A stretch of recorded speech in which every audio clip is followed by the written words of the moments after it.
Dear Patriots, before the news starts, please subscribe to our patriotic channel by clicking the subscribe button.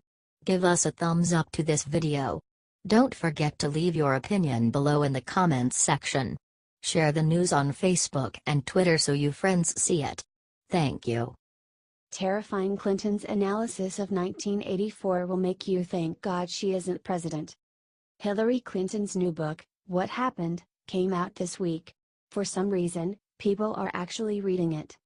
But those who are reading are bound to find something absolutely insane. In her book, Clinton references 1984, a story about an oppressive government controlling the thoughts of its citizens, and Clinton sides with the government. So let's get this straight. When Clinton read 1984, she thought, uh-oh. This is going to make people distrust government? That's the point. Clinton is so obsessed with big government, she automatically assumes they are people we need to rely on. She doesn't realize that policing thoughts makes a government evil. Maybe that's why her party wants to mandate PC culture. They don't realize how destructive thought police would be to a free society. Thankfully, this woman never made it to the Oval Office. If she did, 2016 might have become 1984. Share so the world sees what the liberal establishment stands for. Clinton may never become president, but there are more like her.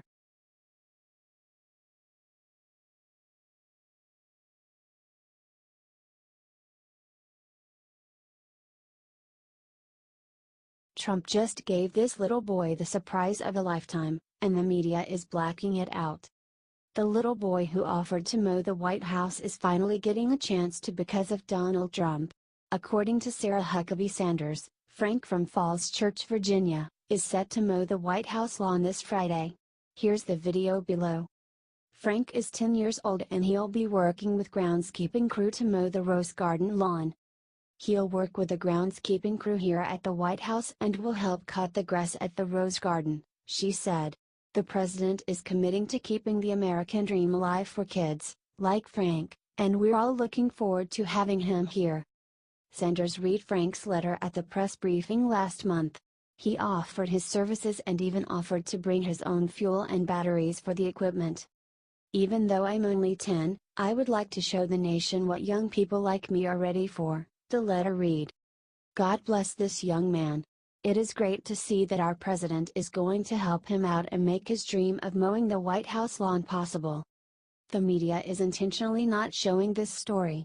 Please help get this out with the following 2 steps. Comment God bless our president below this post on social media. Share this with 3 Trump voting friends that you know. We have to keep fighting the media. We cannot let them black this out.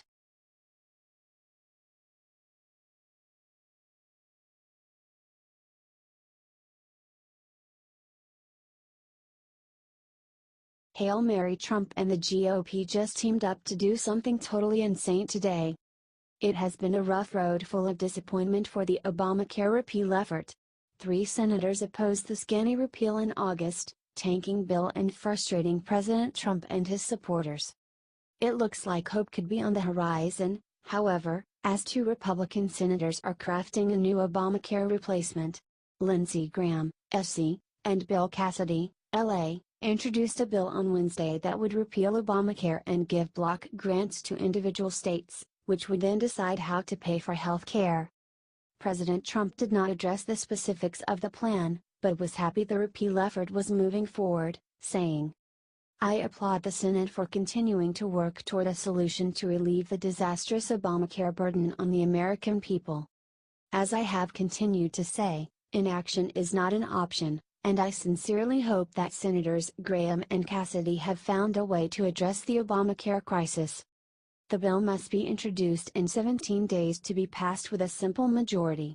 Later plans would have to be passed with 60 votes, which would be extremely difficult given the resistance in the Democratic Party. 4 Republicans are co-sponsoring the bill and Dean Heller, NV, and Ron Johnson, Y, have also signed onto it. John McCain, Oz, who cast the deciding vote against the scanny repeal, has also signaled his approval of the new bill. This is great news. President Trump is on board, And it sounds like we may be rid of Obamacare by the end of the month. H.T. Bloomberg.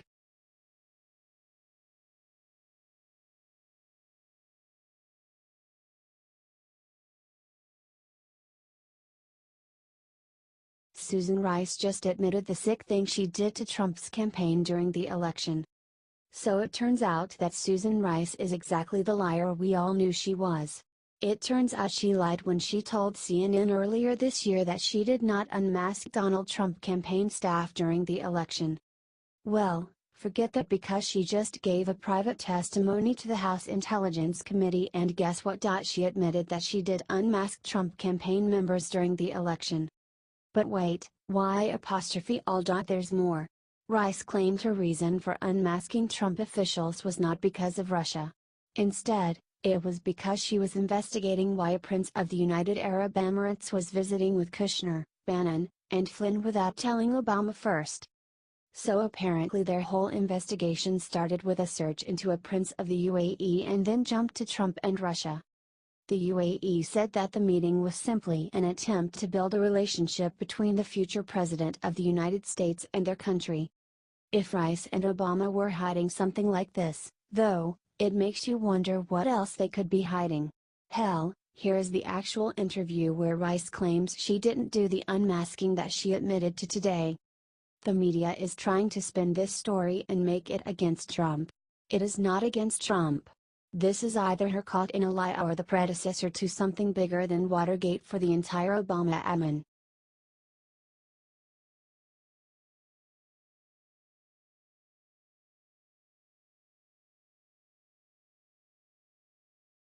Reporter asked Sarah Huckabee what Trump has done for bipartisanship. Her answer made him gasp.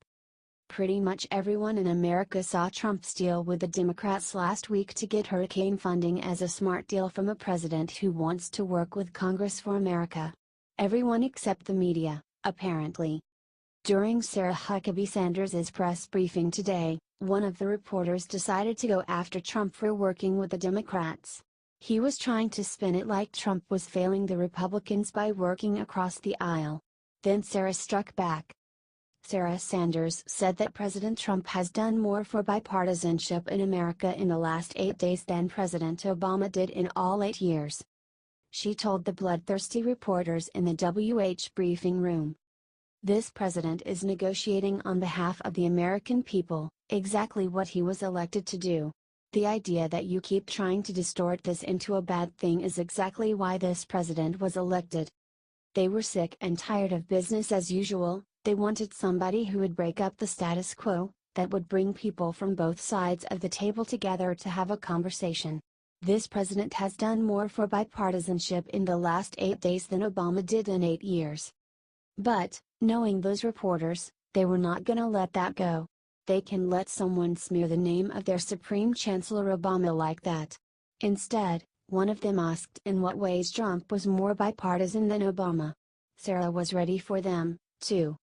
I'm basing that on the fact he's actually willing to sit down with members of the opposite party, something that President Obama rarely did and certainly didn't listen to members of the opposite party.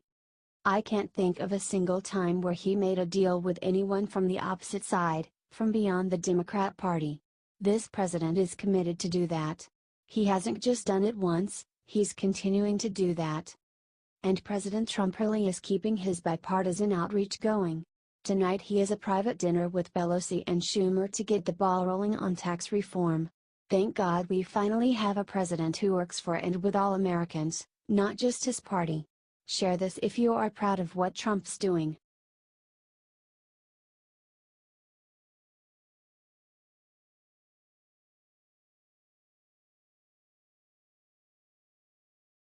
Sarah Sanders asked if Trump is racist. What she said next made the whole room shiver.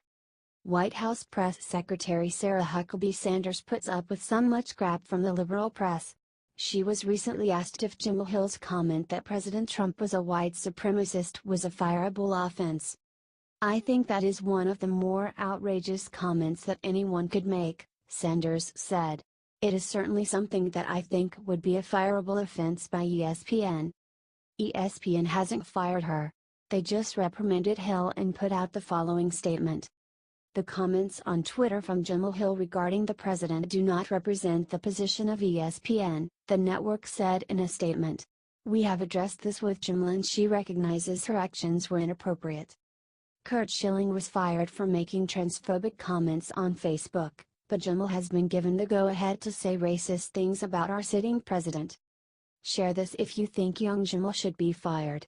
This is why nobody wants to watch ESPN anymore. They have gone fully idiotic and spit more political opinions than they do sport facts. Spread this everywhere and let's show ESPN that we the people of the United States are tired of this racism.